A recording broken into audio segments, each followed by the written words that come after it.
நம்முடைய பெற்றோருக்கு நல்ல நல்ல பராமரிப்புகளை கொடுக்கிறோம். நாங்கள் இல்ல சந்திப்புகளுக்கு வருகின்ற போது பார்க்கின்றோம், நல்ல மெடிக்கல் கேர் கொடுக்குறீங்க, நல்ல ஃபுட்டு கொடுக்குறீங்க, ஹோம் நேர்ஸை வைத்து எல்லாம் பராமரிக்கிறீங்க. கடவுள் உங்களை ஆசீர்வதிப்பார்.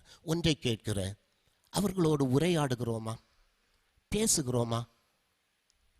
சில வேளை நம்ம வீட்டில் இருக்கிற உதவி செய்கிற சகோதரிகிட்ட கேட்போம், அம்மாவுக்கு அது கொடுத்தியா, இது கொடுத்தியா, அதை எடுத்து கொடுத்தியா, மருந்து கொடுத்தியா? இதை நம்ம பெற்றோரிடத்திலே நாம் கேட்க வேண்டாம். அம்மா சாப்பிட்டீங்களா, அப்பா சாப்பிட்டீங்களா, மருந்து சாப்பிட்டீங்களா? இவ்வளவும் கேட்டா இவ்வளவும் போதும்.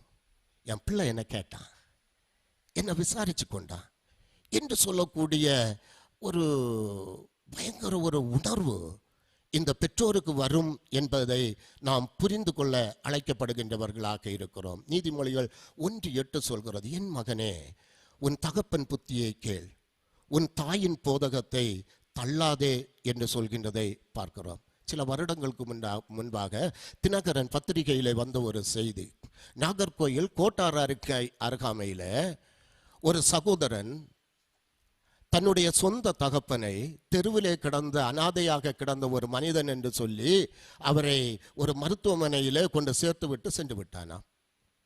அந்த தகப்பனார் அந்த வயோதிபரிடத்திலே அந்த மருத்துவமனை நிர்வாகத்தினர் கேட்டபோது, விசாரித்த போது, என்னை கொண்டு விட்டவன் சொந்த பிள்ளை என்று சொல்லி வருத்தப்பட்டாரா.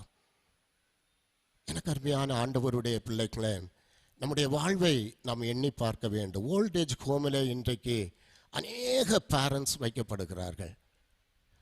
பல நேரங்களிலே அதற்குரிய சூழல்கள் இல்லாத நிலையில் கொண்டு விடுகின்றோம். அது தவறல்ல. ஆனால் நாம் இந்த ஊரில் இருக்கின்ற போது, நம்முடைய இல்லங்களிலே இருக்கின்ற போது, நம்முடைய பெற்றோர்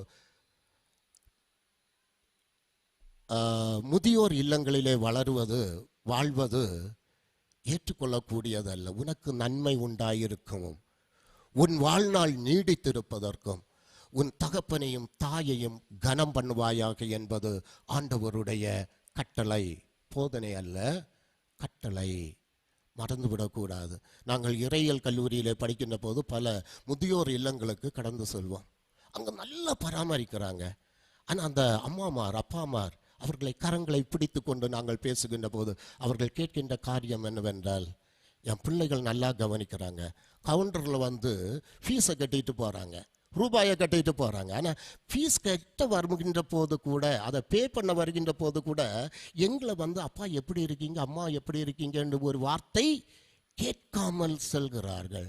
நான் சாவதற்கு முன்னே ஒரு முறை என்னுடைய பிள்ளையை பார்ப்பேனோ. இது அநேக பெற்றோருடைய ஏக்கமாக இருக்கிறது.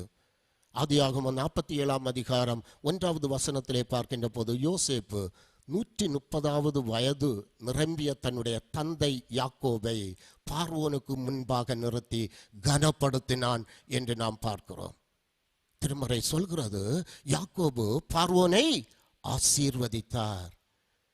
மூத்தவர்களுடைய, பெரியவர்களுடைய, பெற்றோருடைய ஆசீர்வாதம் நமக்கு வேண்டும். லூக்கா எழுதிய நற்செய்தி நூல் 2ஆம் அதிகாரம் 28, 29 வசனங்களிலே பார்க்கின்ற போது, பெரியவர் சீமோன் பிள்ளையாகிய இயேசு கிறிஸ்துவை தன்னுடைய கரத்திலே ஏந்தி ஆசீர்வதித்தார். ஆசீர்வதித்து விட்டு என்ன சொல்கிறார்? ஆண்டவரே, இப்போது அடியேனை சமாதானத்தோடு போக விடுகிறீர். எனக்கு அருமையான ஆண்டவருடைய பிள்ளைகளே, ஒவ்வொரு பெற்றோருடைய ஏக்கமும் இதுவாக இருக்கிறது. என் பிள்ளைய ஒருக்கா கண்டா போதும், என் பிள்ளை நல்லா இருக்கிறான் என்ற செய்தியை நான் அறிந்தால் போதும், நிம்மதியானா கண்ணை மூடிவிடுவேன் என்று சொல்வார்கள். ஆதியாகமம் 46ஆம் அதிகாரம் 30வது வசனத்திலே பார்க்கின்ற போது, யாக்கோபு யோசேப்பை பார்த்து, யோசேப்பினுடைய தகப்பன் யாக்கோபு யோசேப்பை பார்த்து, மகனே, நீ இன்னும் உயிரோடு இருக்கிறாயா? நான் உன்னுடைய முகத்தை கண்டேன், இப்போது எனக்கு மரணம் வந்தாலும் வரட்டும், நான் இனி சத்து போனா கூட எனக்கு பிரச்சனை இல்லை மோனே, உன்னை பார்த்துட்டேன். எனக்கு அருமையான ஆண்டவருடைய பிள்ளைகளே, இன்று ஒவ்வொரு பெற்றோருடைய கண்ணீர், ஏக்கம், கவலை, விருப்பம், எதிர்பார்ப்பு எல்லாம் இதுதான். என் பிள்ளை, என் பேரன், என் பேத்தி நல்லா இருக்கிறதை நான் பார்க்க வேண்டும். அதை பார்த்துட்டு நான் வாழணும்னு இல்லை, நான் சாகணும். நான் சாகியதுக்கு முன்னே அதை பார்க்கணும். இன்னும் சொல்றாரு, ஆதியாகமம் 48:11 உன் முகத்தை காண்பேன் என்று நான் நினைக்கவில்லை, உன் சன்னதியை கூட காணும்படி கடவுள் எனக்கு அருள் செய்தார் என்று சொல்கின்றதை நாம் பார்க்கிறோம். அருமையான ஆண்டவருடைய பிள்ளைகளே, முதியோர் இல்லத்திலே வைத்து பராமரிக்கப்பட வேண்டியவர்கள் அல்ல, நம்மாலே பராமரிக்க வேண்டியவர்கள். தூர இடங்களிலே இருக்கிறவர்களுக்கு அன்பு வேண்டுகோளை வைக்கிறேன். உங்களுடைய பெற்றோரோடு தினமும் ஃபோனில் பேசுங்க, தொலைபேசியில் வீடியோ காலில் பேசுங்க. உங்கள் பெற்றோருக்கு அது மட்டும்தான் வேணும். ஒரு நாள் பேசுனீங்கன்னா நிம்மதியாக தூங்கிட்டு அடுத்த நாள் என் பிள்ளை இன்னைக்கு இத்தனை மணிக்கு பேசுவான், அதுக்காக இருப்பார்கள். அதை மட்டும்தான் அவங்களுக்கு, அதுதான் உலகம். அதை மட்டும்தான் நம்முடைய பெற்றோர் நம்மிடத்திலே எதிர்பார்க்கிறார்கள் என்பதை மறந்துவிடக்கூடாது. இன்று